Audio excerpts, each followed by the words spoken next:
Hello, ಎಲ್ಲರಿಗೂ ನಮಸ್ಕಾರ. ನೋಡಿ, ಈ ಗಿಡ ಹತ್ತಿ ಗಿಡ. ಹತ್ತಿ ಅಂದರೆ ಕಾಟನ್ ಅಂತ. ನೀವು ಈ ಗಿಡಗಳನ್ನು ನೋಡ್ಬೋದು. ಈ ರೀತಿಯಾಗಿ ಕಾಟನ್ನು ಬಿಡುತ್ತದೆ. ಇದು ಉತ್ತರ ಕರ್ನಾಟಕದಲ್ಲಿ ಅತಿ ಹೆಚ್ಚಾಗಿ ಬೆಳೆಯುತ್ತಾರೆ ವಾರ್ಷಿಕವಾಗಿ. ಈ ಹತ್ತಿಯಿಂದ ಬಟ್ಟೆಯನ್ನು ದಾರ ತೆಗೆದು ಕಾಟನ್ ಬಟ್ಟೆಯನ್ನು ಮಾಡುತ್ತಾರೆ.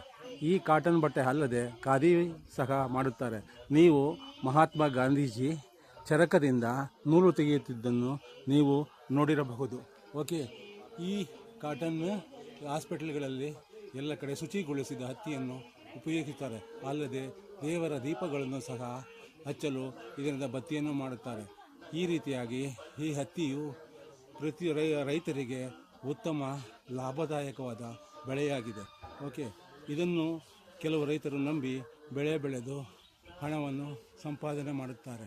ಓಕೆ, ಈ ಮಾಹಿತಿ ನಿಮಗೆ ಇಷ್ಟವಾದರೆ ಒಂದು ಲೈಕ್ ಕೊಟ್ಟು ಶೇರ್ ಮಾಡಿ.